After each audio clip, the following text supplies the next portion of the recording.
지켜주시네. 놀라지 마라, 겁내지 마라. 주님 나를 지켜주시네.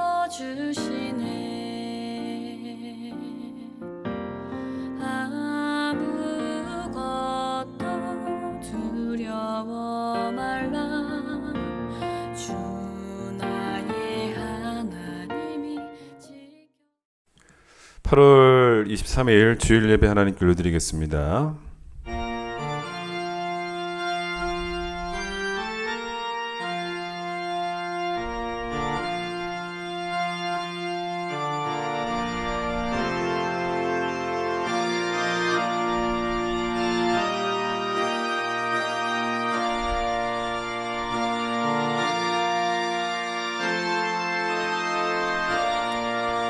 오직 여호와는 그 성전에 계시니 온 땅은 그 앞에서 잠잠할지니라. 기쁨으로 여호와를 섬기며 노래하면서 그 앞에 나아갈지어다. 하나님은 영이시니 예배하는 자가 영과 진리로 예배할지니라. 아멘.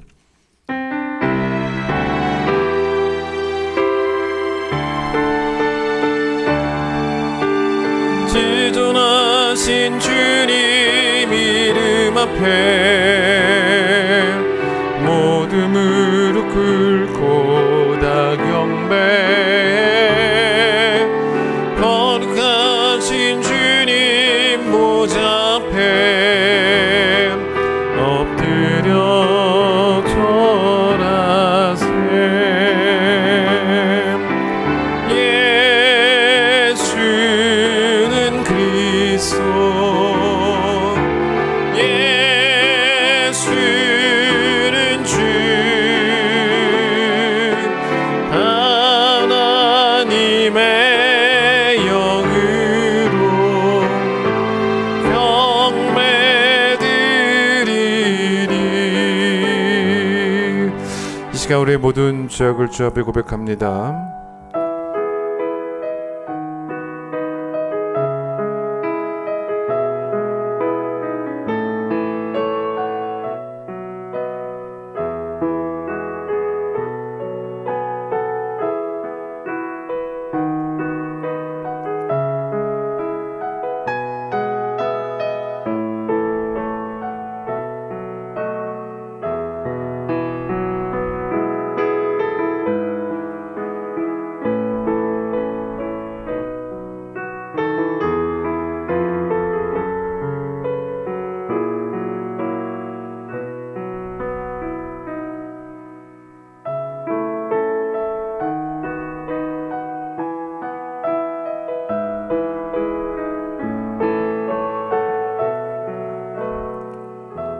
여호와는 긍휼이 많으시고 은혜로우시며 노하기를 더디하시고 인자하심이 풍부하시도다. 우리의 죄를 따라 우리를 처벌하지는 아니하시며 우리의 죄악을 따라 우리에게 그대로 갚지는 아니하셨으니 동이 서에서 먼 것 같이 우리의 죄가를 우리에게서 멀리 옮기셨느니라. 아멘. 신앙 고백합니다. 나는 전능하신 아버지 하나님 천지의 창조주를 믿습니다. 나는 그의 유일하신 아들 우리 주 예수 그리스도를 믿습니다. 그는 성령으로 잉태되어 동정녀 마리아에게서 나시고 본디오 빌라도에게 고난을 받아 십자가에 못 박혀 죽으시고 장사된 지 사흘 만에 죽은 자 가운데서 다시 살아나셨으며 하늘에 오르시어 전능하신 아버지 하나님 우편에 앉아 계시다가 거기로부터 살아있는 자와 죽은 자를 심판하러 오십니다. 나는 성령을 믿으며 거룩한 공교회와 성도의 교제와 죄를 용서받는 것과 몸의 부활과 영생을 믿습니다. 아멘. 569장 찬송합니다.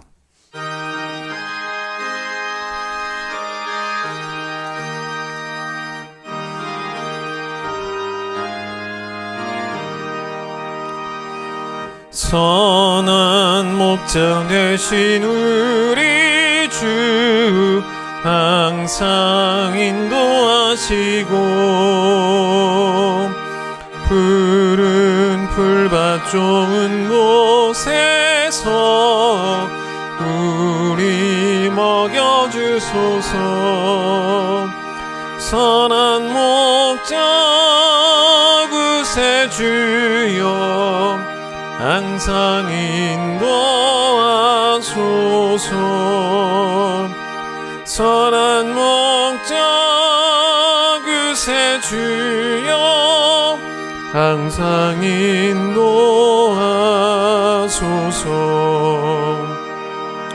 양의 문이 되신 예수여 우리 영접하시고 길을 잃은 양의 무리를 항상 인도하소서. 선한 목자 구세주여 기도 들어주소서. 선한 목자 구세주여 기도 들어주소서. 흠이 많고 약한 우리를 용납하여 주시고 주의 넓고 크신 은혜로 자유 얻게 하셨네. 선한 목자 구세주여 지금 나아갑니다. 선한 목자 구세주여 지금 나아갑니다.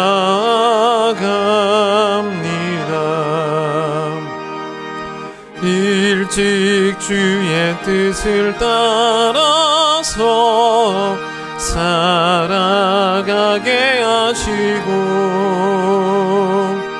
주의 크신 사랑 베푸사 따라가게 하소서. 선한 목자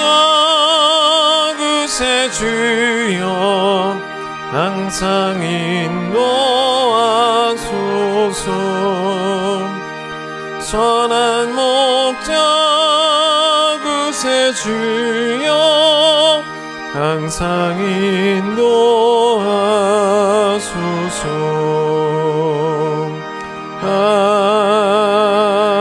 아멘. 요한복음 10장입니다. 신약성경 163페이지 요한복음 10장 11절로 15절 말씀. 요한복음 10장 11절로 15절 제가 읽도록 하겠습니다. 나는 선한 목자라. 선한 목자는 양들을 위하여 목숨을 버리거니와 삭구는 목자가 아니요 양도 제 양이 아니라 이리가 오는 것을 보면 양을 버리고 달아나나니 이리가 양을 물어가고 또 해치느니라. 달아나는 것은 그가 삭구님 까닭에 양을 돌보지 아니함이나 나는 선한 목자라. 나는 내 양을 알고 양도 나를 아는 것이 아버지께서 나를 아시고 내가 아버지를 아는 것 같으니 나는 양을 위하여 목숨을 버리노라. 아멘. 오늘은 곽창용 집사님 기도십니다. 곧 내가 그들 안에 있고 아버지께서 내 안에 계시어 그들로 온전함을 이루어 하나가 되게 하려 함은 아버지께서 나를 보내신 것과 또 나를 사랑하심 같이 그들도 사랑하신 것을 세상으로 알게 하려 함이로소이다. 사랑해 주님 감사합니다. 이 땅에 낮은 자로 오셔서 몸소 하나님 사랑을 행하시고 보혈의 피로 천국 소망을 품고 살아가게 해주심을 감사합니다. 8년 전 교화지역에 큰 기쁨 교회를 허락하셔서 많은 성도들이 모여 말씀의 은혜를 알게 하시고 그 어떤 고난 가운데에서도 마음의 평안함과 기쁨으로 살아가기에 인도하여 주심을 감사드립니다. 이미 주신 은혜에 비해 아직도 남아있는 이기심과 과거의 쓴 뿌리에 붙잡혀 살아가고 있는 저의 모습들을 보게 됩니다. 모든 것을 감찰하시는 주님, 저희를 죄로부터 자유케 하시며 말씀의 은혜를 붙잡아 거룩하게 살게 하여 주시옵소서. 모르는 죄 알게 하는 은혜 주시며 성도 간에도 하나의 지체로 연결되어 함께 기뻐하며 아파하며 살아가게 하여 주시옵소서. 말씀의 반석 위에 든든히 서서 세상의 간교에 휩쓸려 가는 것이 아니라 믿는 성도로서 어둠을 밝혀서 저희 삶을 통해서 주님을 증거케 하여 주시옵소서. 지금 지구는 사람이 감당치 못하는 병균으로 고통받고 있습니다. 아픈 자들에게 사망의 그늘이 드리워졌으며 어려운 자들이 더 힘들어하고 있습니다. 한마음 한님으로 이겨나가야 할 때 분열하고 있습니다. 주님이 그러하셨듯이 힘들고 고통받는 자들을 위해서 기도하게 하옵시며 믿는 자가 사랑으로 품고 행하게 하옵소서. 수혜로 삶의 터전을 잃고 고통받는 사람을 기억하게 하시고 위정자들이 바르게 서서 다 함께 힘든 고난을 이겨가게 하여 주시옵소서. 코로나로 인해서 다시 성전문을 닫고 영상 예배를 드리게 되었습니다. 성전에 오지 못하는 슬픔을 유료해 주시고 주님의 집을 그리워하게 하시며 성도가 있는 곳이 어디든지 기도할 수 있게 하여 주시옵소서. 세상을 따라 휩쓸려 살지 말고 주님의 말씀으로 굳게 서서 믿음의 성도들을 따라 세상을 인도하게 하옵소서. 이곳 교화 운정 지역까지 코로나가 뻗치고 있습니다. 교회 노역자에게 병균이 미치지 않게 하시며 방역수칙을 잘 지켜 이 지역이 다시 안전한 지역이 되게 하여 주시옵소서. 선교사님들을 위해서 기도하기 원합니다. 각 선교지가 더 코로나에 취약하여 많은 확진자가 발생하고 있습니다. 우선 선교사님들과 그 자녀들의 건강을 지켜주셔서 사명이 병으로 인해 멈추지 않게 하시며 선교사님 사역하는 교회와 성도들의 안전과 건강을 또한 지켜주시옵소서. 큰 기쁨 교회 목사님과 전도사님들을 위해 기도합니다. 교회에 모여 성도들과 교회 학생들을 위해 말씀을 전하며 사랑을 전달하여야 하는데 너무나 오랜 기간 주님의 기쁜 일을 제대로 하지 못하고 있습니다. 사역함의 기쁨을 다시 회복시켜 주시기를 원합니다. 성도를 위해 기도할 수 있게 하시며 더 은혜가 넘치는 말씀으로 준비케 하셔서 건강을 또 지켜주셔서 주님의 일을 더 크게 감당할 수 있는 은혜와 사랑을 부어주시옵소서. 비록 모여 예배를 드리지 못하지만 하나님의 말씀 하나의 마음 되게 하시며 은혜스러운 예배를 통해 일주일을 감사함으로 살아내게 하여 주시옵소서. 성도된 부모로서 자녀들을 말씀으로 잘 가르치게 하시며 교회 학생들도 교회를 그리워하며 다시 예배를 함께 드리기를 기도하게 하여 주시옵소서. 큰 기쁨 교회가 데살로니가 교회처럼 성도 한 사람 한 사람이 좋은 사람, 선한 사람으로 세워지기를 원합니다. 예수 그리스도께서 모퉁이 돌로 세워진 교회로 모든 성도가 하나의 지체가 되어 그 말씀의 힘이 삶 전체를 든든히 세워가는 큰 기쁨 교회 성도 되게 하여 주시옵소서. 오늘 예배도 오직 주님만 바라보며 그 영광을 위해 드려지기 원합니다. 말씀이 씨로 뿌려져 열매 맺게 되기를 원합니다. 오직 홀로 주님 영광 받아 주시옵소서. 이 모든 말씀 아픈 자 낮은 자를 위해서 오신 예수 그리스도 이름으로 기도드립니다. 아멘.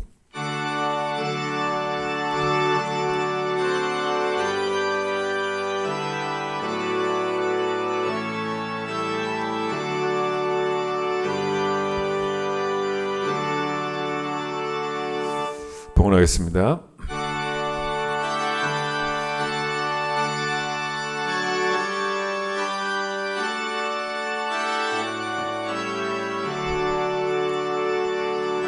내게 있는 모든 것을 아낌없이 드리네. 사랑하고 의지하며 주만 따라 살리라. 주께 드리네. 주께 드리니에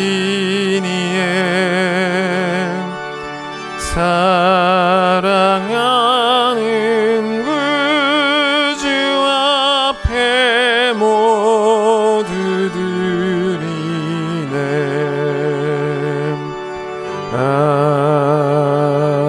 아멘. 하나님 아버지 감사합니다. 오늘 거룩한 주의 날을 허락하여 주셔서 비록 성전문은 닫혔지만 각자의 가정에서 하나님을 예배할 수 있도록 인도하심을 감사합니다.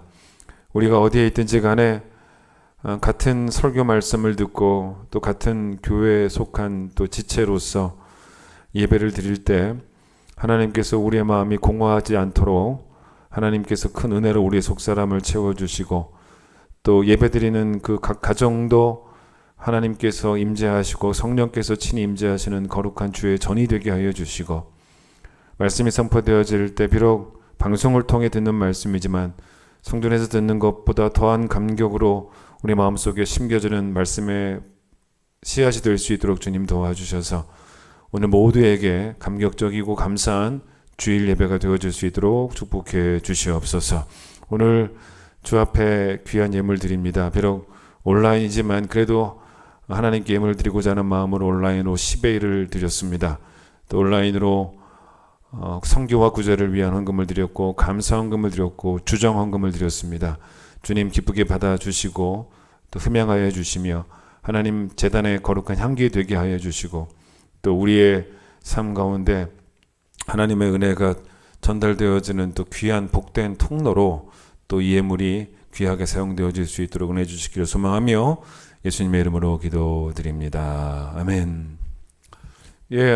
다시 또 우리가 성전을 닫게 되었습니다. 참 안타까운 마음 이제 금할 길은 없는데 다시 성전에 모여서 예배 드릴 수 있는 날을 또 속히 우리가 만날 수 있도록 여러분 기도해 주시기를 바라고 또 온라인으로 예배를 드리지만 그동안 쭉 온라인으로 드렸던 분들은 뭐 또 잘 집중할 수 있겠지만은 또 다시 성전에 왔다가 또 다시 온라인으로 돌아가신 분들은 조금 더 힘드실 수 있습니다. 그래도 말씀에 잘 집중하시고 예배에 집중하셔서 또 은혜되는 시간이 되기를 바랍니다. 찬양하겠습니다.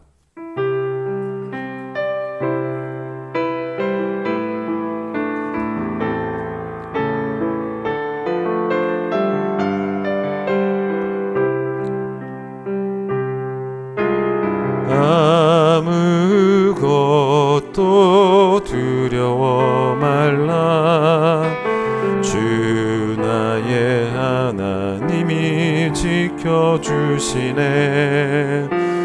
놀라지 마라 겁내지 마라 주님 나를 지켜주시네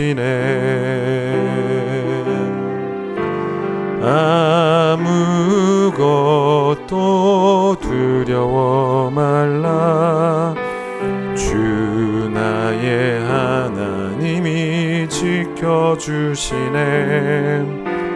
놀라지 마라 겁내지 마라 주님 나를 지켜주시네 내 맘이 매겨워 지칠지라도 주님 나를 지켜주시네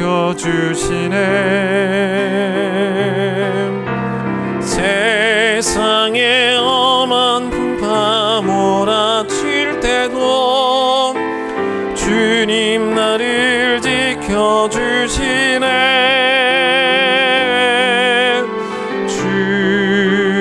주님은 나의 산성 주님은 나의 요셉 주님은 나의 소망 나의 힘이 되신 여호와 오늘 본문은 예수님이 우리에게 선한 목자가 되어 주신다는 그런 말씀입니다. 그런데 예수께서 세상 모든 사람에게 선한 목자가 되신다는 말씀은 절대로 아닙니다. 택한 주의 백성들에게 선한 목자가 되어 주신다라는 말씀이죠. 오늘 이 본문에도 여러분 이 선택의 교리가 들어 있어요. 택한 주의 백성을 하나님께서는 또 예수께서는 또 성령께서는 일평생 돌봐주신다는 말씀이고 그리고 결국은 택한 주의 백성을 결국은 천국으로 인도하시는 선한 목자가 우리 삼위일체 하나님이다라는 그런 이야기죠. 선택의 교리를 제가 지난 6월 8일에 설교를 했는데 어려운 부분이기는 했지만 또 성경이 또 그렇게 가르치고 있고 또 제가 여러분에게 성경이 가르친 것을 또 그대로 가르쳤기 때문에 또 여러분이 그 말씀을 듣고 또 새롭게 선택의 교리를 또 알게 되셨을 것이라고 생각합니다. 모든 것이 합력하여 선을 이룬다라는 로마서 8장 28절의 말씀에서 선을 베푸시는 주체는 하나님이고 그 다음에 그 선의 수혜자는 누구냐면 택함 받은 주의 백성들만이 그 선의 수혜자가 된다는 이야기죠. 그래서 작년 우리 교회 표가 이제 무엇이었냐면 여호와의 선하심을 맛보아 알지어다라는 표였는데 여러분 이 표는 우리들 선택받은 주의 백성들 안에서만 누릴 수 있는 자랑스러운 말씀인 것이죠. 저 세상 사람들이 누릴 수 있는 말씀은 아닙니다. 게다가 여러분 이 선택은요 절대로 교만을 불러일으키지 않습니다. 내가 만약에 잘나서 선택을 받은 것이라면 교만해질 수 있지만 은혜로 선택을 받은 것이기 때문에 따라서 선택의 교리는 우리가 죽을 때까지 우리를 겸손하게 만들 수밖에 없고 또 죽을 때까지 우리를 감사하게 만들 수밖에 없다는 거죠. 이 로마서 8장 15절에 그리스도인들을 이제 누구라고 말을 하냐면 양자의 영을 받은 사람들이다. 그러니까 세상 사람들은 양자의 영을 받지 못했고 선택받은 구원받은 자들은 양자의 영을 받았다라는 표현을 씁니다. 그러니까 이 표현을 잘 생각을 해보세요. 부모를 잃은 아이들처럼 고하죠. 근데 우리도 원래는 하나님과의 관계가 다 깨져버린 영적인 고아였다는 거예요. 그런데 그런 우리를 하나님이 양자로 삼으셨다는 것인데, 그러니까 이게 무슨 이야기냐면 세상 모든 사람들입니다. 세상 모든 사람들이 마치 고아처럼 하나님과의 관계가 깨져버린 영적 고아의 상태예요. 모든 사람들이. 그런데 그들 중에 우리가 더 잘난 게 아니고 우리는 고아가 아니었던 게 아니에요. 우리도 영적인 고아인데 그런 우리를 택하셔서 우리는 양자로 삼아주셨다는 거예요. 우리는. 그러면 택함 받은 자들이 그렇지 못한 자들에 비해서 더 잘난 게 없어요. 왜냐하면 다 원래는 전부 다 영적인 고아니까. 단 우리는 택하셔서 양자로 삼아주셨다는 것, 그게 바로 잘 이해되지는 않지만 상당히 신비스러운 하나님의 은혜일 뿐이라는 것입니다. 세상 모든 사람들은 하나님이 창조하셨어요. 맞죠? 그러나 세상 모든 사람이 전부 다 하나님의 자녀인 건 아니에요. 영접하는 자, 곧 예수의 이름을 믿는 자들에게는 하나님의 자녀가 되는 권세를 주셨다라는 말씀이 요한복음 1장 12절에 나옵니다. 근데 언뜻 보면 이게 믿냐 안 믿냐의 문제처럼 보입니다. 그런데 만약에 나는 믿어서 구원받는다고 말을 한다면 나는 믿었다를 너무 강조하게 되다 보면은 자칫 잘못하면 구원의 원인이 내 믿음 같은 거예요. 그렇게 되면은 이게 우리 교리와 안 맞아요. 나를 자랑하는 거기 때문에. 그런데 여러분 요한복음 전체를 다 읽어보시면 요한복음은요 선택의 교리예요. 선택의 교리가 나오기 때문에 이렇게 말하는 게 옳아요. 믿는 자들이 하나님의 자녀가 되었다라는 이 말씀은 택한 자녀들은 결국 믿게 되고 하나님의 자녀가 되었다 이 말이에요. 택한 자녀들은 결국 믿게 된다는 것입니다. 오늘 말씀을 잘 보세요. 예수님 이 말씀을 하시면서 이 듣는 자들이 더 쉽게 이해할 수 있도록 비교를 하시거든요. 뭘 비교하시냐면 선한 목자와 삭군 목자. 그런데 정확히 말하면 삭군은 목자라고도 안 해요. 선한 목자가 있고 이해하기 쉽게 하도록 위해서 비교하셨는데 선한 목자가 있고 삭군이 있어요. 12절 보세요. 삭군은 목자가 아니라 그러잖아요. 삭군은 목자도 아니라는 거죠. 목자라고 감히 이름 붙일 수가 없다는 거죠. 여러분 삭군은 뭡니까? 삭군은 양을 돌보는 게 목적이 아니에요. 그렇게 하지 않고 삭군은 절대로 양을 돌보는 게 목적이 아니고 양을 돌본 대가로 돈을 버는 게 목적이에요. 양을 돌보는 게 목적이 아닙니다. 그러다 보니 이 삭군은 여러분 절대로 과하게 일하지 않습니다. 만약에 이리가 와요. 이리가 오면 이리와 만약에 막 싸우는 삭군이 있다. 여러분 이리와 싸우는 삭군이 있으면 왜 있을까요? 싸우면 뭐 보상금이라도 있으면 싸우겠죠. 보상금이 여러분 수조 원 되면 이 이리와 싸워서 양을 지키면 보상금을 주겠다. 뭐 이러면 싸울 겁니다. 돈 때문에. 그런데 이 삭군이 최저 시급 받고 안 싸워요. 최저 시급 받고 양을 돌보기 위해서 이리와 싸우겠습니까? 그러지 않아요. 이리가 오면 자기부터 도망가기 바쁩니다. 굳이 자기 목숨까지 걸고 이리와 싸우는 그런 희생과 헌신을 삭군에게 기대할 수가 없어요. 삭군은 양한테 헌신하지 않아요. 삭군은 양에게 관심이 없습니다. 오직 품삯에만 관심이 있는 게 삭군이에요. 삭군입니다. 그런데 여러분 14절을 보세요. 삭군은 그렇지만 예수님은 자신을 뭐라고 말씀하시면 나는 선한 목자다라고 말씀하시죠. 14절에. 그런데 그 다음에 나오는 표현에 선택이 나옵니다. 잘 보세요. 나는 누구를 알아요? 내 양이에요, 내 양. 내 양을 안다는 거예요. 동시에 양도 나를 알아요. 서로 안다는 겁니다. 그러니까 세상 모든 사람을 다 내 양이다라고 말씀하신 게 아닙니다. 택한 주의 백성들만 예수님은 자신의 양이다, 내 양이다라고 말씀하세요. 그걸 어떻게 할 수 있냐면 3절을 보세요. 읽지 않았지만 3절. 자, 제가 3절하고 5절 읽어볼게요. 문지기는 그를 위하여 문을 열고 양은 그의 음성을 듣나니 그가 자기 양의 이름을 각각 불러 인도하여 내느니라.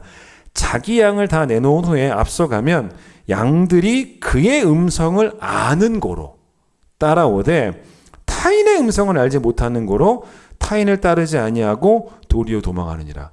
여러분이 예수의 음성을 듣고 따라가고 있다는 것은 택함 받았다는 증거라는 거예요. 이게 바로 그예요. 여러분 여기 지금 뭐라고 나왔습니까? 각각 이 목자가 누구의 이름을 부릅니까? 뭐라고 부르냐면 자기 양의 이름. 그렇죠? 거기 다시 보세요. 3절. 자기 양이에요. 자기 양. 자기 양의 이름을 부릅니다.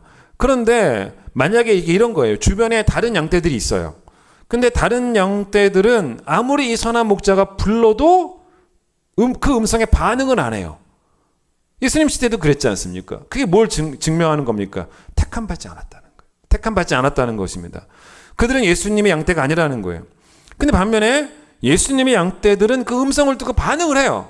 그 음성을 듣고 따라갑니다. 그 음성을 듣고 믿습니다. 그 음성을 알아들어요. 그래서 여러분 4절에서 말한 것처럼 그 음성을 끝에 양들이 그의 음성을 알아요. 그게 따라옵니다. 반면에 여러분 5절 보세요. 예수님의 양떼들, 택함 받은 양떼들은 다른 음성에는 반응하지 않아요. 다른 음성은 믿지 않아요. 이게 바로 선택의 교리예요. 자, 이 선택의 교리가 더 잘 나타난 게 어디 나오냐면 요한복음 17장을 한번 펴보세요. 요한복음 17장은 예수님이 십자가에 달리시기 전에 그 누구를 위해 기도하신 거냐면 세상 모든 사람을 위해 기도하신 게 아니에요. 자기의 양들을 위해서, 택한 백성들을 위해서 기도하신 겁니다. 근데 이게 이제 구분이 되거든요. 1절부터 5절까지는 예수님이 자기 자신을 위해서 기도하신 겁니다. 그 다음에 여러분 6절부터 19절까지가 누구를 위해 기도하신 거냐면 지금 예수님과 함께 있는 제자들, 그 제자들을 위해서 기도하시는 내용입니다. 그 다음 20절부터 마지막 절까지는 누구를 위한 기도냐면 20절 보세요. 내가 비옵는 것은 이 사람들만 위함이 아니요. 이 사람들이 제자들이에요. 이 사람들만 위함이 아니고 또 그들의 말로 말미암아 나를 믿게 될 사람들, 장래 성도들, 그러니까 장래 택함 받은 백성들을 위해서 기도하시는 내용인데 어쨌든 간에 여러분 이 요한복음 17장에 나와 있는 기도는 세상 모든 사람들을 위한 기도가 절대로 아니에요. 자, 2절을 보세요. 여기에 선택이 나와요. 기도 시작하자마자 선택을 이야기하십니다. 누구라고 말합니까? 누구를 위해 기도하냐면 아버지께서 아들에게 주신 모든 사람이에요. 이게 선택이에요. 그러니까 이걸 뭐라고 예수께서 기도하신 게 아니냐면 자기 스스로 예수를 믿게 된 자, 스스로 예수를 믿게 된 자라고 말씀하지 않고 하나님 아버지께서 택하셔서 아들에게 구원하라고 주신 자들이라는 거예요. 아들에게 주신 자들. 그러니까 그런 사람들에게 끝에 보세요. 2절. 아버지께서 아들에게 주신 모든 사람에게 영생을 주신다는 거죠. 구원이 하나님의 주권이라는 거예요. 구원은 누가 구원받냐면 하나님이 구원하라고 아들에게 주신 자. 십자가에서 이제 다리로 돌아가신 예수님에게 주신 그 사람들. 그 사람들이라는 거죠. 6절 보세요. 6절. 자, 제자들을 위한 기도를 하시죠. 그런데 제자들을 누구라고 말합니까? 세상 모든 사람이 아니잖아요. 세상 중에서. 세상 중에서 내게 주신 사람들에게 내가 아버지의 이름을 나타내었나이다. 이렇게 말합니다. 그러니까 이게 무슨 말이냐면 예수님이 이 땅에 오셔가지고 하나님을 계시하시고 하나님을 보여주시고 하나님을 가르쳐주시고 하나님을 알려주시고 하나님을 설명해 주셨을 때 누가 믿게 되었냐면 세상 모든 사람들이 아니었잖아요. 세상 사람들 중에서 내게 주신 사람들이 하나님 아버지의 이름을 나타내었을 때 믿게 되었다는 거예요. 그게 선택의 교리입니다. 그렇게 말씀하고 계시죠. 9절 보세요. 내가 그들을 위하여 비옵나니 내가 비옵는 것은 분명히 말씀합니다. 세상 모든 사람을 위함이 아니라니까요. 세상을 위함이 아니요 내게 주신 자들, 택함 받은 주의 백성들. 그게 바로 여러분 6절부터 19절까지는 함께 있던 제자들을 위해서 20절부터는 장래의 성도들, 여러분과 저와 같은 사람들을 위한 기도를 하신 거죠. 그래서 여러분 24절 보세요. 그럼 누가 천국에 갑니까? 자, 지금까지 이야기를 한다면 누가 천국 가요? 하나님께서 예수님에게 주신 자죠. 그렇죠? 그러니까 누가 천국 갑니까? 지금까지 표현을 기억해 보세요. 하나님께서 예수님에게 주신 자가 천국 가는 거예요. 그 뭐라 그럽니까? 24절. 아버지여, 내게 주신 자들이 나 있는 곳에 나와 함께 있게 될 것을. 그러니까 내게 주신 자, 선택받은 자들이 나와 함께 어디? 천국에 있게 될 거라는 그 말씀하시죠. 바로 이게 바로 선택의 교리입니다. 정확하게 아셔야 돼요. 자, 어디를 가보시냐면 요한복음 한번 7장을 한번 가보세요. 7장. 오늘 요한복음만 좀 보죠. 자, 요한복음 7장 33절을 보세요. 그 33절을 보시면 그 바로 위에 예수님을 배척한 사람들이 나옵니다. 누구냐면 32절 보세요. 대제사장들과 바리새인들이 그를 잡으려고 이렇게 나오지 않습니까? 이들이 예수님을 이제 배척을 한 거죠. 그 예수님의 음성을 알아듣지 못한 자기 양떼들이 아닌 거죠. 예수님에게는. 이들에 대해서 계속해서 뭐라 그러셨습니까? 33절 보세요. 내가 너희와 함께 조금 있다가 나를 보내신 이에게로 돌아가겠는데 너희가 나를 찾아도 만나지 못할 터요. 이 사람들, 바리새인들, 대제사장들을 뭐라 그럽니까? 나 있는 곳에 오지 못할 사람들이라. 택함 받지 못했다는 거죠. 36절 보세요. 또 말씀 반복하시죠. 나를 찾아도 만나지 못할 터이요. 나 있는 곳에 오지도 못할 거다. 택함 받지 못했다는 바로 그런 이야기를 하신다는 것입니다. 6장으로 갑니다. 6장에서 이제 마무리를 해보죠. 6장 39절 보세요. 자, 선택의 교리가 나옵니다. 뭐라 그래요? 39절. 나를 보내신 하나님의 뜻이 뭡니까? 모든 사람을 잃어버리지 않는 게 아니에요. 하나님이 내게 주신 자 중에잖아요. 모든 사람을 구원하는 게 아니에요. 하나님이 내게 주신 자 중에 내가 하나도 잃어버리지 아니하고 마지막 날에 다시 살리는 것, 그들을 구원하는 것, 그게 예수님의 사명이었다라고 분명히 말하고 있습니다. 자, 그러면 보세요. 왜 예수님이 선한 목자인가? 자, 먼저는 이렇게 접근해 보겠습니다. 삭구는 양들을 돌보지 않습니다. 그런데 이제 선한 목자는 우리의 삶을 평생 동안 돌봐주세요. 이게 지금 이 어려운 때를 살아가는 우리에게 꼭 필요한 말씀 같아서 오늘 준비합니다. 그러니까 사는 날 동안 여러분과 저는 하나님이 믿으셔야 돼요. 책임지고 돌봐주신다는 것입니다. 그래서 시편 23편에 다윗이 어떤 확신을 가지고 고백을 합니까? 여호와의 선하심과 인자하심이 평생이잖아요.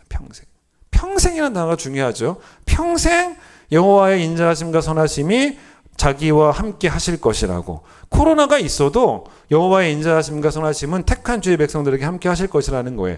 그리고 나서 여러분 그게 이제 시편 23편 마지막 절 아닙니까? 6절이죠. 그리고 나서 그 다음 확신이 뭐였습니까? 거기서 안 끝나요. 거기서 안 끝나고 내가 여호와의 집에 영원히 살리로다로 끝납니다. 그러니까 천국 갈 때까지 인도하시고 천국 가서도 우리와 함께 하시는, 그걸 선한 목자라고 표현한 거죠. 여러분, 목자의 이 선함이라는 단어는요, 아무한테나 붙일 수 있는 그런 표현은 아닌 것 같아요. 이 목자의 선함은 이렇기 때문에 선함인 거죠. 완전한 선함이거든요. 그 완전한 선함이 뭐냐면, 우리는 완전하게 선하지 않잖아요. 근데 목자의 선함은 어떤 완전한 선함이냐면, 양들에게 필요한 것을 다 채워주는 선함이에요. 그게 이제 목자의 선함입니다. 그래서 여러분, 다윗이 하나님을 목자라고 경험을 하게 되다 보니까 경험을 한 거예요. 어떤 고백을 할 수밖에 없었냐면, 여호와는 나의 목자시기 때문에 1절이죠. 나에게 부족함이 없다라는 경험을 합니다. 그게 고백이 된 거예요. 자, 바른 신앙은요, 단 1분 1초도 하나님을 향해서 원망하지 않습니다. 부족함이 없이 채워주시는데 뭐하러 원망하겠냐는 거죠. 자, 오늘 여러분 이 설교를 온라인으로 들으시면서 내 잔이 넘친다라는 그런 고백이 자기 고백이 안 되어서 지금도 자꾸 하나님을 원망하는 분들 계신다면 잘 들어보세요. 왜 여러분이 만약에 그게 만족스럽지 않아서 자꾸 잔이 넘치지 않는다, 잔이 채워지지 않았다라고 생각하면서 하나님을 여러분이 왜 원망을 하게 되냐면, 그 이유는 간단해요. 여러분의 잔이 너무 커요. 너무 큽니다. 여러분, 욕심을 버리지 않고서는요, 결국은 하나님을 작다라고 말합니다. 내 잔이 큰지는 모르고 하나님을 작다라고 말하는 거예요. 그게 욕심의 문제지 하나님 문제가 아니거든요. 사실은 잔의 사이즈를요, 왜 내가 결정합니까? 그거는 양의 태도가 아닙니다. 여러분, 양은 잔의 사이즈를 결정하면 안 돼요. 그러니까 시편 23편의 다윗이 하나님은 자신이 어떤 소원의 잔을 가지고 가더라도 또 그 잔의 사이즈가 어떤 사이즈여도 다 채워주시는 하나님이다. 그래서 내게는 부족함이 없다. 여러분, 교회에서 만약 그렇게 배웠다면 잘못 배우는 거예요. 그거 아니에요. 바울은 그렇게 고백한 게 아닙니다. 사실 여러분, 하나님이 우리의 목자이신데 우리는 양이죠. 양이라는 표현은 참 적절한 표현일 수밖에 없는 것이, 양이야말로 정말 무기력한 동물 아니겠습니까? 세상 사람들에게 당신은 양이다 그러면 싫어할걸요. 세상 사람들은 이 치열한 경쟁 사회에서 이겨야 되지 않습니까? 뭐 자기 힘으로 이기려고 하죠. 그러니까 세상 사람들은 하나님 안 믿으니까 양 되는 거 안 좋아합니다. 싸나운 맹수라도 되어야지 이기니까. 그래서 이기려고 애쓰는 사람들이 세상 사람들입니다. 그러나 택함 받은 주의 백성들은 특징이 뭐냐면 자신을 양이라고 고백합니다. 이게 택함 받았다는 증거예요. 내가 택함 받았다면 내가 양인 줄 알아요. 연약함을 고백을 합니다. 그 다음에 아무것도 할 수 없는 존재라는 고백이 생기고 난 다음에 그 고백이 아무것도 할 수 없다라는 그런 고백이 두려움이 되지 않아요. 택함 받은 주의 백성들은 오히려 그게 확신이 됩니다. 어떤 확신? 목자가 책임져 주신다. 목자가 책임지신다. 그 확신을 가지게 돼요. 게다가 여러분, 시편 23편을 쓴 다윗의 그 형편과 상황이, 그 시편을 쓸 때 어떤 상황이었는지 정확히 알 수는 없어요. 그것만 봐서는. 근데 다윗이 남과 비교했을 때 더 좋은 상태였을 수도 있고요. 그렇죠? 남과 비교했을 때, 인간의 눈으로 바라봤을 때, 또 남과 비교해 봤을 때 더 나쁜 상태였을 수도 있어요. 그런데 시편 23편을 읽으면 뭘 느끼냐면 다윗에게 그게 뭔 상관이냐는 거예요. 남보다 상황이 더 좋든 아니면 나쁘든 그게 뭔 상관이냐는 것입니다. 이 시편 23편이 위대한 이유가 남과 비교해서 더 좋든 나쁘든 하나님은 내 목자라는 거예요. 나는 부족함이 없다는 거예요. 그렇게 말하고 있지 않습니까? 그래서 다윗은 지금 사실은 이렇게 말할 수도 있어요. 하나님은, 여호와는 우리의 목자다. 우리의 목자다. 믿는 자들의 목자다. 구원받은 자들의 목자다. 라고 말할 수도 있지만, 여러분, 다윗은 그 시편 23편에서 자기 이야기를, 자기 스토리를, 자기 신앙 고백을 하고 싶었던 거예요. 남과 비교해서 잔에 채워진 양이 많던 적든 간에 내 잔은 꽉 차 있는 거예요. 내 잔은. 하나님은 내 잔을 꽉 차게 하시는 하나님은 나에게 완전한 목자이기 때문에 자기는 뭔가가 부족하다라는 생각을 단 한 번도 안 해봤다는 것입니다. 진짜 멋진 이야기예요. 여러분, 저는 여러분이 평생을 살아가시면서 난 내 삶은 참 부족한 게 많구나 라는 생각을 단 한순간도 하지 않기를 소망합니다. 그러시면 안 돼요. 여호와는 나의 목자시니 시편 23편 1절 나에게 부족함이 없습니다. 이 고백은 시제가 뭐냐면 현재예요. 현재입니다. 부족함이 없습니다. 다윗의 이 고백은 어제는 상황이 안 좋았는데 오늘 상황이 좋아져가지고 이 고백을 한 게 아닙니다.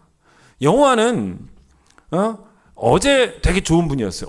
어제가 상황이 되게 좋았는데 어제는 부족한 게 없었는데, 아니면 장래를 이야기하면서 여호와는 미래의 선한 목자가 되어 주실 것이기 때문에 미래에는 부족한 것이 아마도 없을 것입니다. 이렇게 말하는, 과거에 되게 좋은 분이셨다거나 아니면 미래에 분명히 나를 잘 되게 하실 분이신 것을 내가 믿고 있습니다 라고 말하면서 오늘에 관한 이야기를 생략하는, 그 얘기 아니라는 거예요. 그럼 오늘 얘기는 별로 하고 싶지 않잖아요. 그렇죠? 오늘은 되게 어려운 거죠. 그러니까 이게 이런 게 아니에요. 지금 다윗이 과거는 너무나 안 좋았는데 오늘이 좋아서 오늘 나의 목자다라고 말하고 있는 것도 아니고, 아니면 지금 너무 안 좋은데 과거에는 좋아서 그게 그립거나 아니면 미래에 좋을 것을 기대하고 있거나, 그게 아니라는 거예요. 여러분, 신앙이라는 것은 정확히 말하면 어제에 대한 그리움이 아닙니다. 신앙이라는 것을 정확하게 말하면 장래에 대한 기대로 어떻게든 내가 이 고난 많은 오늘을 버텨보는 것, 어쩌면 이것도 아닌 것 같아요. 맞는 듯 하지만 이거보다 더 중요한 게 있어요. 그것보다 진짜 신앙은 제가 보기에는 뭐 같냐면 오늘 부족함이 없다고 고백하는 것. 이게 신앙이에요. 오늘 부족함이 없는 거예요. 여호와를 과거의 목자로만 기억하는 것도 또 장래의 목자로만 기대하는 것도 아니고 오늘의 목자로, 오늘의 목자로 고백하는 게 신앙 아니겠습니까? 여러분, 여러분이나 저에게 부모님이 어떤 분이었나를 한번 생각해 보세요. 오늘도 자녀에게 선하시잖아요. 맞죠? 어제는 어땠어요? 어제도 그러셨어요. 장래에 어때요? 그러실 거예요. 예? 분명할 것입니다. 그래서 우리는 어떤 고백을 하냐면 나의 부모님의 부모님 됨에는 내게 부족함이 없었어요. 여러분 다 고백하실걸요? 현재형으로 고백을 합니다.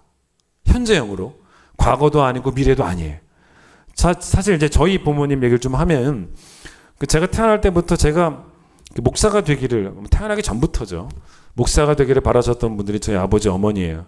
사실 저는 이제 평생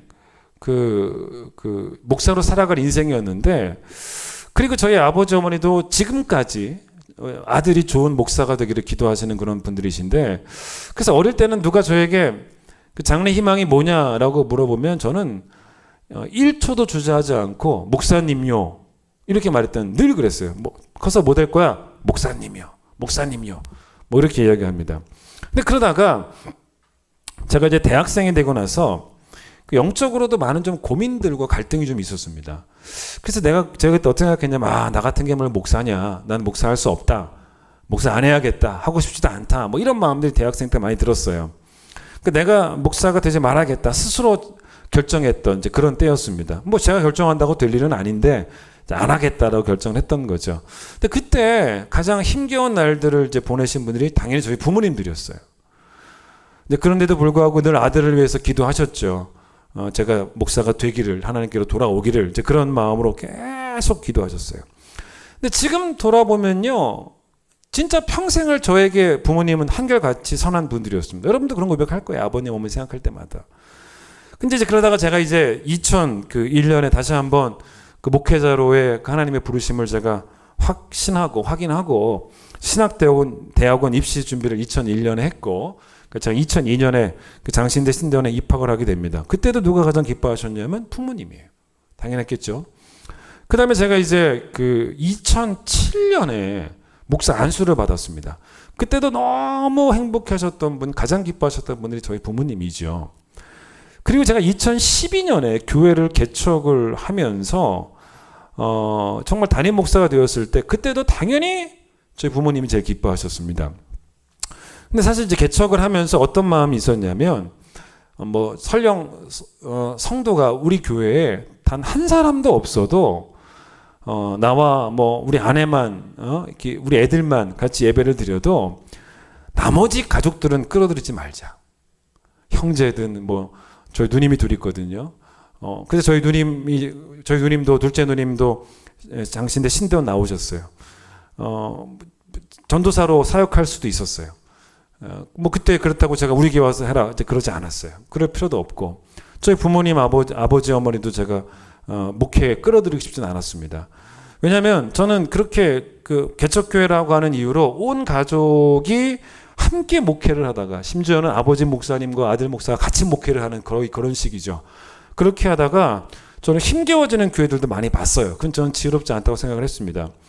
근데 제가 이제 개척을 했을 당시에 저희 아버지 어머니는 그때 인천에 사셨고, 인천에서 오랫동안 목회를 하시고 이미 은퇴를 하신 상황이었습니다. 그렇기 때문에 2012년에 파주로 이사 오시는 부분은 사실 전혀 어려운 부분은 아니었어요. 이사 오시면 돼요, 그냥. 하지만 저도 그냥 인천에 사시라고 했고, 부모님도 또 그걸 또 원하셨습니다. 그러다가 작년 4월 9일에 아버지 어머니가 이제 파주로 이사 오셔가지고 지금 현재 10단지에 살고 계시죠. 근데 이제 아버지가 건강이 안 좋아지셔가지고, 특히 또 여러분도 많이 보셨겠지만 잘 못 걸으신단 말이에요. 그러니까 어머니 혼자서 도저히 아버지를 감당하실 수 없기 때문에 제가 이제 파주로 이제 이사 오시라고 말씀을 드렸어요. 근데 여러분도 아시다시피 저희 어머니, 아버지 당연히 그러셔야 되고 조용히 예배만 드리고 가십니다. 당연히 뭔가를 나서서 하셔도 안 되는 거고, 또 그럴 분들도 아니고 그냥 조용히 예배만 드리고 가시는 게 다예요. 그런데 제가 요즘 조금 후회가 되는 부분이 하나 있습니다.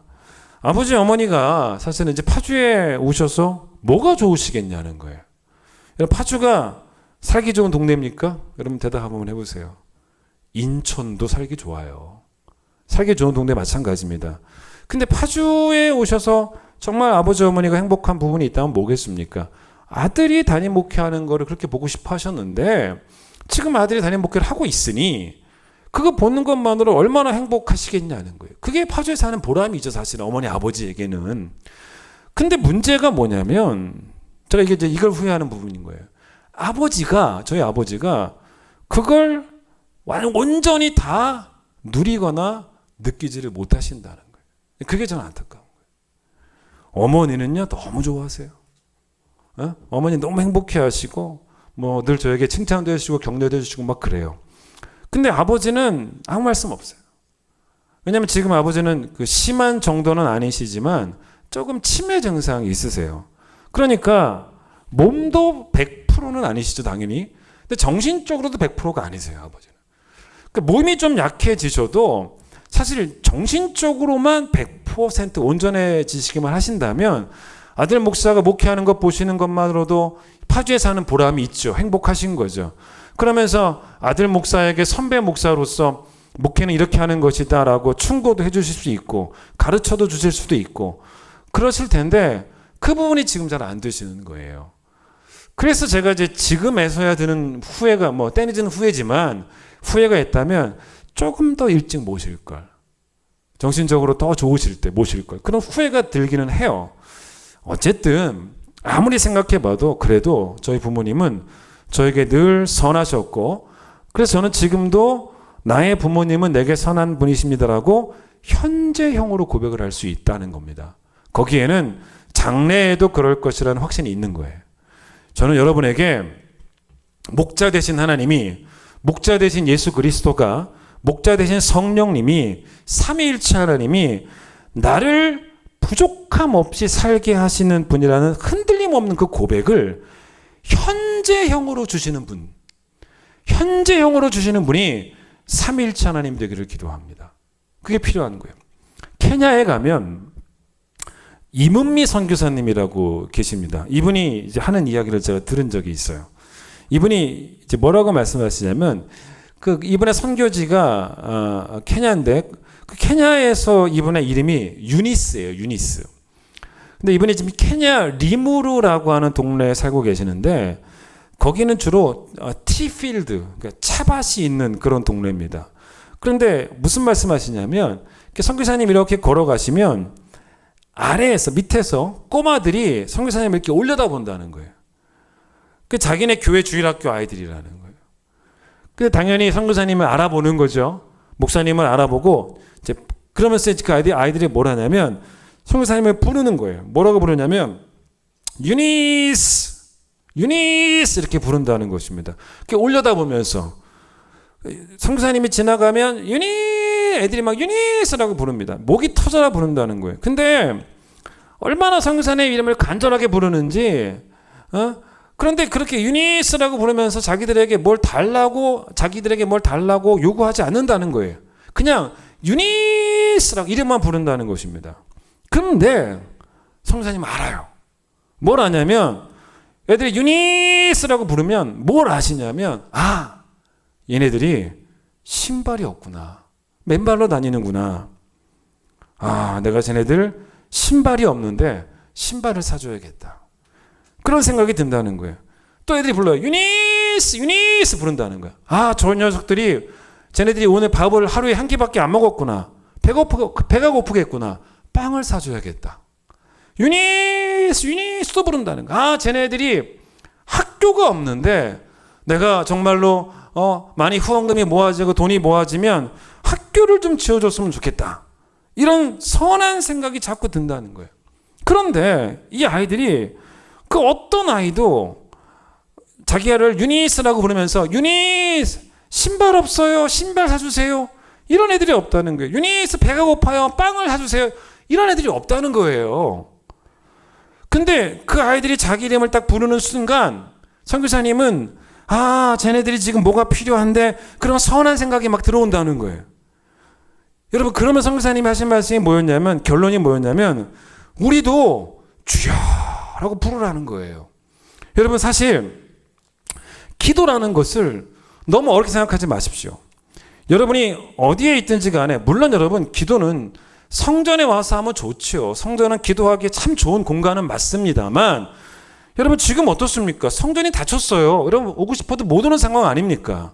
새벽 기도도 드릴 수가 없는 상황입니다. 예배가 없어졌어요. 그런데 여러분 다시 교회 문이 닫혀버렸지만 여러분이 교회에 나오지 못한다고 할지라도 여러분의 가정에서라도 오고 가는 차 안에서라도 직장에서라도 잠시라다가 쉬는 시간이라도 꼭 여러분 크게 부르지 않아도 괜찮아요. 주여 주여 크게 소리를 내지 않아도 상관없습니다. 꼭 몸으로 여러분이 무릎을 꿇지 않아도 괜찮아요.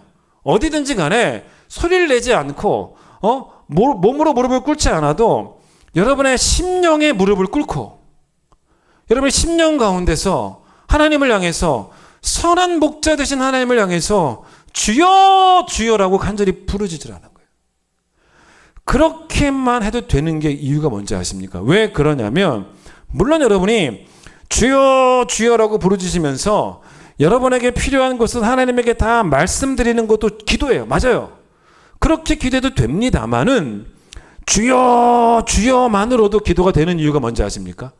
그게 기도가 되는 이유가 바로 뭐냐면 하나님은 여러분이 필요로 하는 것을 여러분이 다 말하지 않아도 이미 다 알고 계신다는 거예요. 그게 주여 주여예요.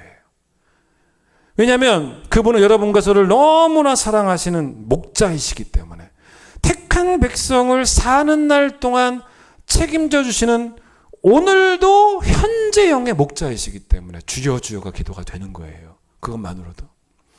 콜롬바라는 분이 계세요. 근데 이분이 이제 그 생애 그 마지막 시간을 그 성경을 필사를 하면서 괜찮은 생각이죠. 성경을 필사를 하면서 이제 보내셨다는 겁니다. 근데 이제 이분이 이제 시편을 막 써내려가고 있었는데 시편을 쭉 1편부터 쓰고 있다가 시편 34편 10절까지 딱 쓰고 10절까지만 딱 쓰시고 이 말씀만 쓰고 더 이상 안 쓰겠다고. 이 말씀이 자신의 필사의 마지막 말씀이라고 딱 했다는 거예요.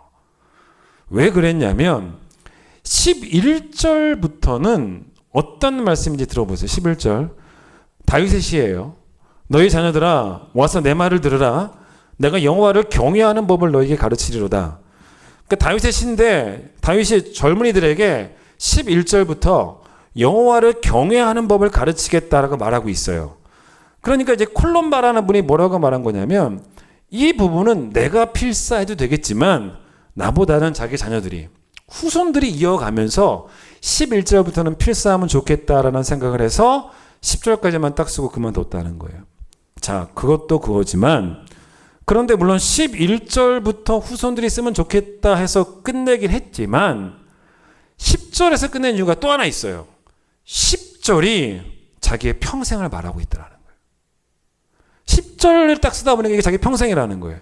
그래서 여러분 자기 인생을 이제 끝마무리를 져야 되는 생각에 10절만 보면서도 막 감격이 되니까 필사를 그만둔 거예요. 10절 읽어드리겠습니다. 들어보세요. 젊은 사자는 궁핍하여 줄일지라도 그 다음 보세요. 여호와를 찾는 자는 모든 좋은 것에 부족함이 없으리로다. 주여 주여 하는 자, 여호와를 찾는 자죠. 모든 좋은 것에 부족함이 없으리로다. 나는 평생을 주의 이름을 부르며 살아왔고 그런 자기 자신에게 선한 목자이신 하나님은 모든 좋은 것에 부족함이 없도록 주셨다는 거예요. 시편 84편 11절에는 뭐라고 나오냐면 좋은 것을 아끼지 않으셨다라고 나와요. 좋은 것을 아끼지 아니하신 하나님. 그래서 이 콜롬바라는 사람이 이렇게 필사를 다 마치고 나서 좀 있다가 이제 교회에 저녁에 기도하러 갔다는 것입니다. 그리고 저는 그 부분도 감동적이었어요. 교회에서 기도하다가 거기서 소천합니다. 죽습니다.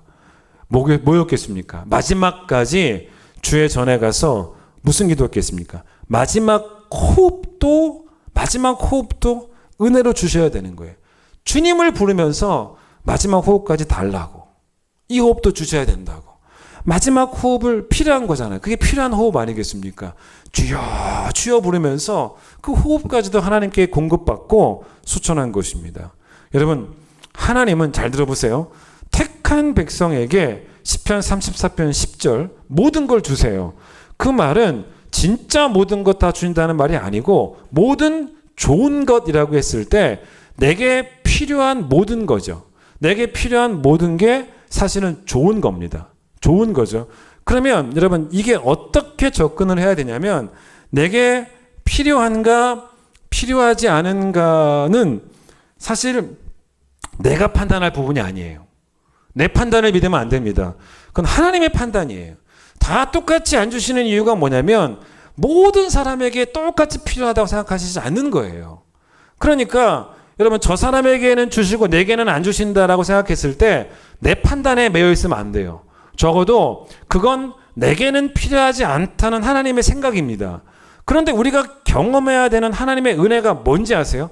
어디까지 경험을 하는 게 옳으냐면 잘 기억하세요. 어디까지 경험해야 되냐면 이 은혜까지도 기도하셔야 돼요. 하나님, 내가 더 이상 저것을 원하지 않게 하소서. 여러분, 원하지 않게 되는 은혜 꼭 필요합니다. 이게 꼭 필요하네. 원하지 않게 되는 은혜. 자, 하나님이 만약에 안 주신다면 그것도 은혜죠. 안 주시면 은혜예요. 그런데 안 주신 것도 은혜지만 여기 하나님께서 더 필요한, 더 주셔야 되는 은혜가 뭐냐면 나도 그걸 더 이상 원하지 않게 되는 그런 태도. 그것도 은혜가 필요한 거예요. 안 주신 것도 은혜고 또 필요한 게 뭐냐면 내가 더 이상 원하지 않는 태도를 가질 수 있게 되는 것. 그걸 여러분 다른 말로 표현하면 그게 바로 뭔지 아십니까? 그게 바로 내려놓음이에요. 내려놓음. 그러니까 억지로 내려놓는 것이 아니고 감사함으로 내려놓는 겁니다. 자, 바울이 왜 삶이 풍족한지, 바울은 너무 풍요롭게 살았어요. 풍요롭고 풍성하고 풍족하게 살았습니다.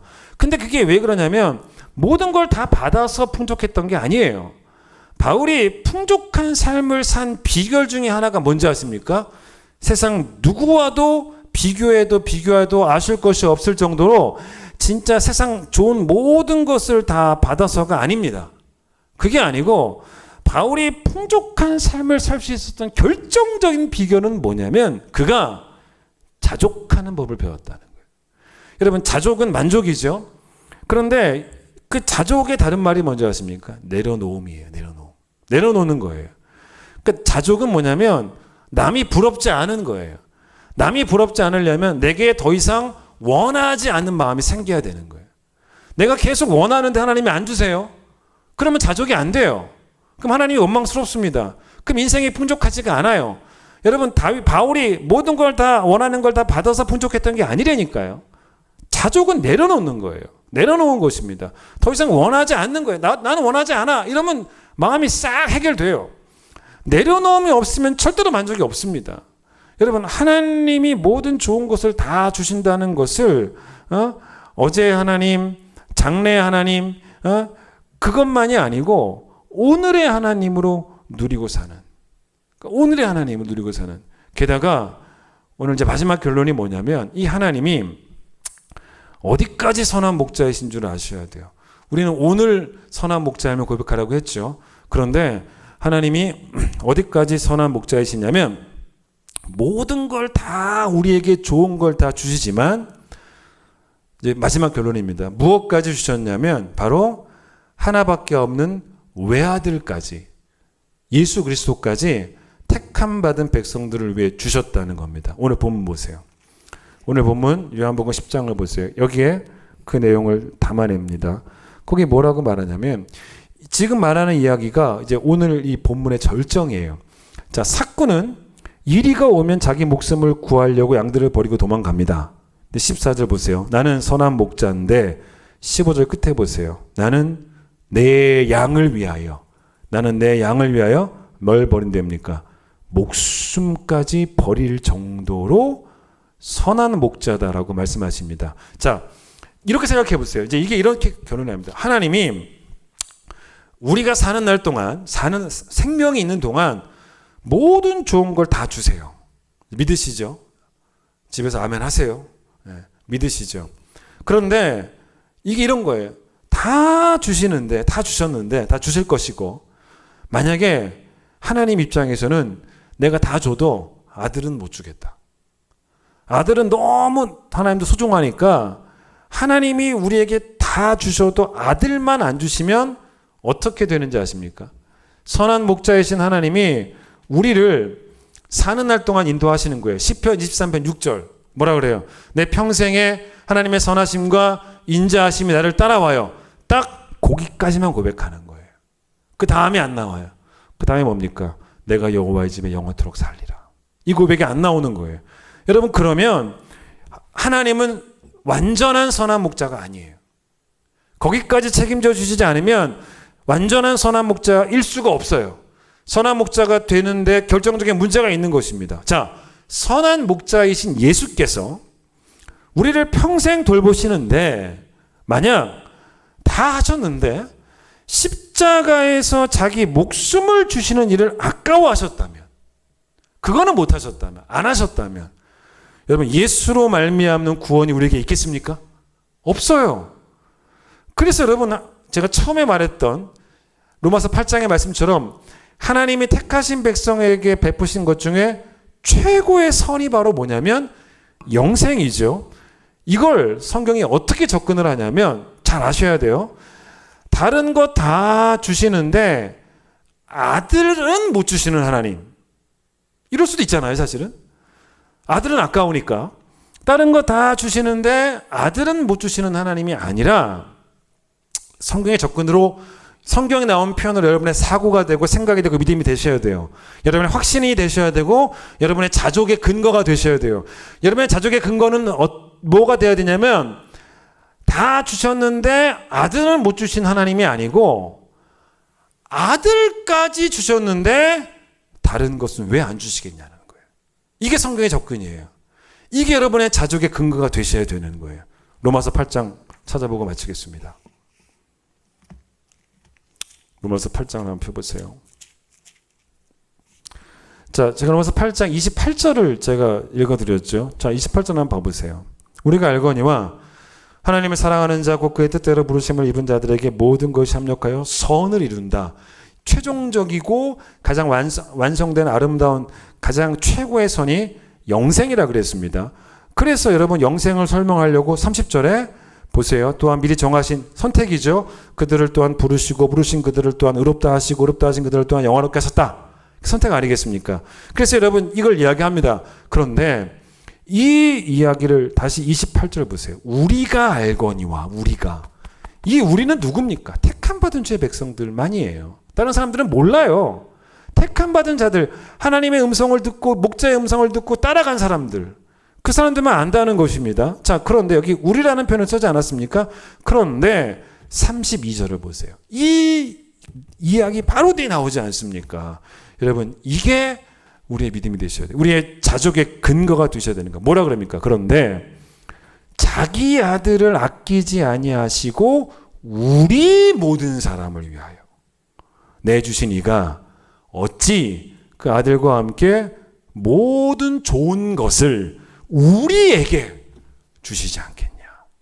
그러니까 다 주시는데 아들은 안 주셔서 평생의 선하심과 인자하심이 함께 하지만 여호와의 집에는 영원토록 못 사는 그게 아니고 아들을 주셨기 때문에 사는 날 동안도 우리에게 필요한 모든 좋은 거 다 주시는 선한 목자이신 삼위일체 하나님.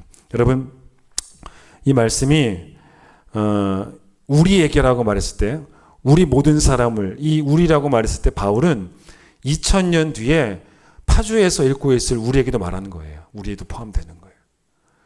여러분 이 말씀을 꼭 기억하시기를 바랍니다. 코로나 때문에 너무 힘들죠. 코로나가 힘든 이유가 뭐냐면 불확실성이에요. 언제 끝날지도 모르고 여러분 이럴 때일수록 확실성을 붙잡아야 됩니다. 여러분 우리에게 확실성은 하나님 외에는 없어요. 그래서 오늘 말씀을 드린 거예요. 그래서 여러분 이 코로나 때문에 힘든 이 상황 속에서도 여전히 삼위일체 하나님을 선한 목자로 고백하는 오늘의 목자로 고백하는 그 믿음으로 꼭 뵙지는 못하지만 삶의 자리에서 꼭 성공하시는 승리하시는 코로나 잘 이겨내시는 다시 만날 때까지 잘 계시는 모두가 되시기를 축원드리겠습니다. 찬양하겠습니다.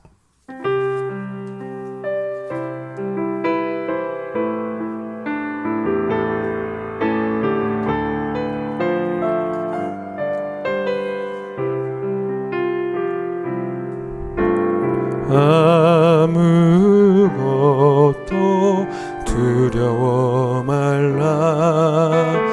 주 나의 하나님이 지켜주시네.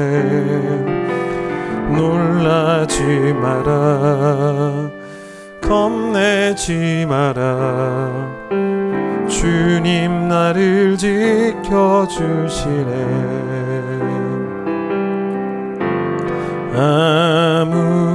아무것도 두려워 말라. 주 나의 하나님이 지켜주시네. 놀라지 마라, 겁내지 마라. 주님 나를 지켜주시네. 내 맘이 매겨워 지칠지라도 주님 나를 지켜주시네.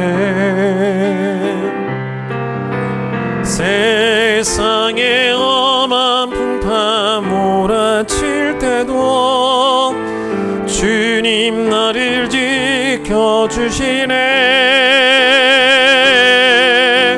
주님이 나의 산성, 주님은 나의 요셉, 주님은 나의 소망, 나의 힘이 되신 여호와.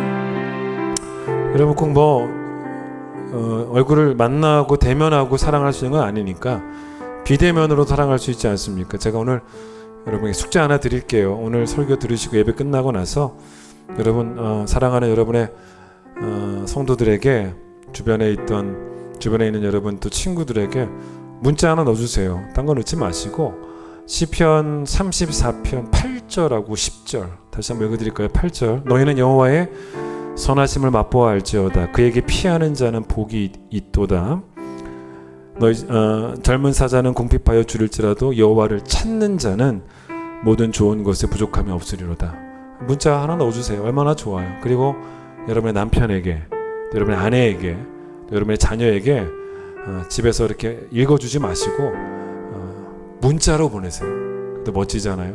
서로를 좀 격려하고 위로하고 새 힘 얻을 수 있도록 그런 좀 시간들을 가져봤으면 좋겠습니다. 다시 한번 찬양합니다.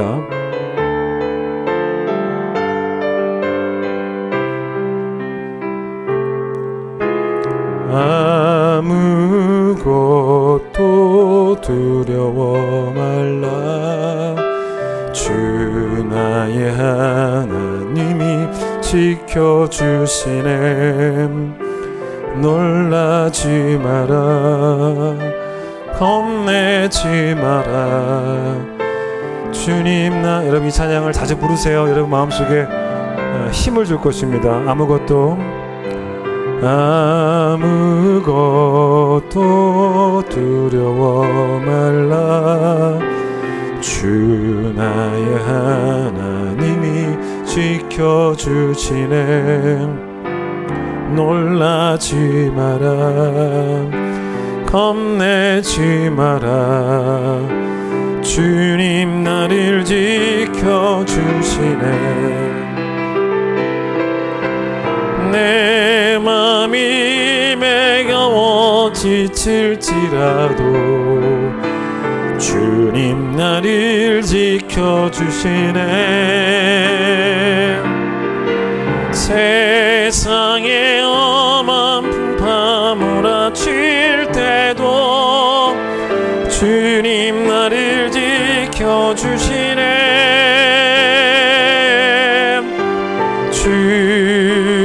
주님은 나의 산성, 주님은 나의 요셉,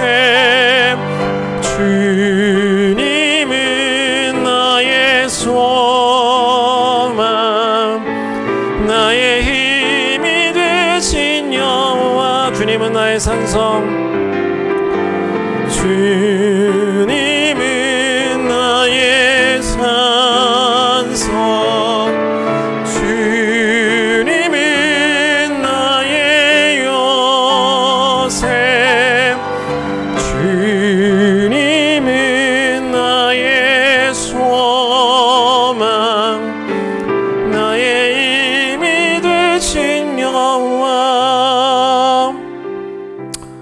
선한 목자 되신 하나님께서, 예수 그리스도께서, 성령께서 평생의 삼위일체 하나님 되어주셔서 주를 찾는 자에게 주여 주여라고 부르는 모든 자에게, 택한 주의 백성들에게 모든 좋은 것을 주실 줄을 또한 믿습니다.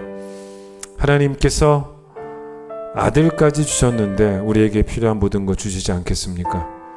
그러하기 때문에 평생의 여호와의 선하심이 우리와 함께 하겠지만 우리가 또한 여호와의 집에 영원토록 살게 될 것을, 예수께서 계신 곳에 우리도 있게 될 것을 또한 믿습니다. 택함 받은 자라는 선택의 교리가 우리를 교만케 하는 것이 아닙니다. 오히려 우리를 양자 삼아 주신 것이 참 겸손할 수밖에 없는 이유가 되고, 또 우리에게 하나님을 향한 감사의 이유밖에 될 수 없습니다.